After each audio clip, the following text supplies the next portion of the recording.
കുട്ടികൾക്കും മുതിർന്നവർക്കും ആർത്തുലസിക്കാൻ ഇതാ marine and robotic expo robot world shoes November 30 മുതൽ ആഴക്കടലിലെ മത്സ്യകന്യകകൾ ആദ്യമായി ഇതാ പട്ടാമ്പി കൊളപ്പുള്ളിയിൽ. Marine and robotic expo gateway ground near bus stand, Pattambi road, Kolappully. Nagalassery പഞ്ചായത്തിലേക്ക് തിരഞ്ഞെടുക്കപ്പെട്ട LDF അംഗങ്ങൾക്ക് കൂറ്റനാട് സ്വീകരണം നൽകി. മന്ത്രി MP രാജേഷ് സ്വീകരണ ചടങ്ങ് ഉദ്ഘാടനം ചെയ്തു.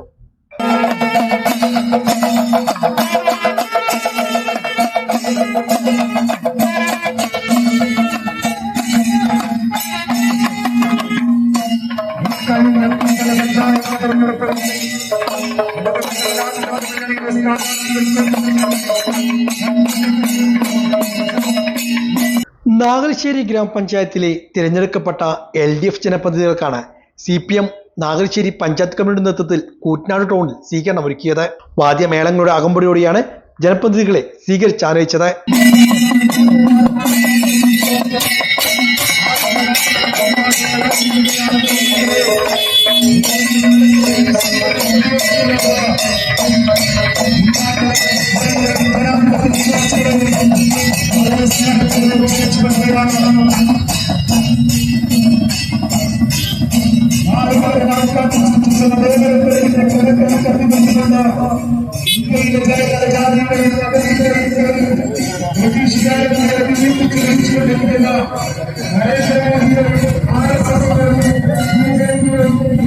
തുടർന്ന് നടന്ന സ്വീകരണ ചടങ്ങ് മന്ത്രി MP രാജേഷ് ഉദ്ഘാടനം ചെയ്തു.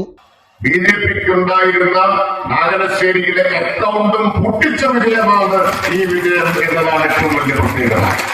ഒരു കാര്യം മനസ്സിലായില്ലേ? ആർക്കാണ് BJPയെ ചെറുക്കാനാവുക, ആർക്കാണ് BJPയെ തോൽപ്പിക്കാനാവുക എന്നതിന്റെ ഏറ്റവും വലിയ തെളിവ് കൂടിയാണ് നാഗലശ്ശേരിയിലത്. ഇവിടെ നാഗലശ്ശേരി മാത്രമല്ല കേട്ടോ, BJP അധികാരം പിടിച്ച പന്തളം നഗരസഭയിൽ BJPയെ പുറത്താക്കിയത് ഇടതുപക്ഷമാണ് എന്ന് നാം കാണുന്നു. കേരളത്തിൽ BJP ജയിച്ചിരുന്ന 6 ഡസനോളം ഗ്രാമപഞ്ചായത്തുകളിൽ അവരെ പുറത്താക്കിയത് UDF അല്ല LDF ആണ് എന്ന് നാം കാണണം. പാലക്കാട് നഗരസഭയിലും BJPക്ക് കേവല ഭൂരിപക്ഷം നഷ്ടപ്പെട്ടപ്പോ ഇടതുപക്ഷത്തിന്റെ അംഗസംഖ്യ കൂടുകയാണ്. അതുകൊണ്ടുകൂടിയാണ് അവിടെ കേവല ഭൂരിപക്ഷം നഷ്ടപ്പെട്ടത്.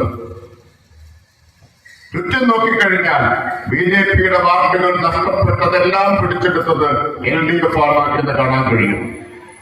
ശബരിമലയെ മുൻനിർത്തിയായിരുന്നല്ലോ പ്രചരണം. ശബരിമലയെ മുൻനിർത്തി പ്രചരിപ്പിച്ച വസ്തുതാവിരുദ്ധമായിട്ടുള്ള കാര്യങ്ങൾ, ലഘുലേഖകളെല്ലാം നമുക്കെല്ലാവർക്കും അറിയുന്നതാണ്. ആ ശബരിമല ഉൾക്കൊള്ളുന്ന ജില്ലാ പഞ്ചായത്ത് ഡിവിഷനിൽ വിജയിച്ചത് അരിവാൾ ചുറ്റിക നക്ഷത്രമടയാളത്തിൽ മത്സരിച്ച സ്ഥാനാർത്ഥിയാണ്. ആ ശബരിമല ഉൾക്കൊള്ളുന്ന റാന്നി പെരുന്നാട് പഞ്ചായത്തിൽ വിജയിച്ചത് LDF ആണ്. ശബരിമല സന്നിധാനം നിൽക്കുന്ന വാർഡിൽ വിജയിച്ചത് അരിവാൾ ചുറ്റിക നക്ഷത്രമടയാളത്തിൽ മത്സരിച്ച സ്ഥാനാർത്ഥിയാണ്. ആ കള്ളപ്രചരണങ്ങൾക്കുള്ള മറുപടി അവിടുത്തെ ജനങ്ങൾ തന്നെ നൽകിക്കഴിഞ്ഞിരിക്കുകയാണ്. CPM ഏരിയ കമ്മിറ്റി അംഗം T അബ്ദുൽ കരീം അധ്യക്ഷനായിരുന്നു. ജില്ലാ കമ്മിറ്റി അംഗം BK ചന്ദ്രൻ, ഏരിയ കമ്മിറ്റി അംഗം A കുട്ടിനാരായണൻ, ജില്ലാ പഞ്ചായത്ത് അംഗം TK സുധീഷ് കുമാർ, ബ്ലോക്ക് പഞ്ചായത്ത് അംഗം PR Kunjunni, Nagalassery local committee secretary VP Ashraf, panchayat അംഗം PM ആര്യൻ, DYFI സംസ്ഥാന കമ്മിറ്റി അംഗം AK ഷാനിബ് തുടങ്ങിയവർ പങ്കെടുത്ത് സംസാരിച്ചു.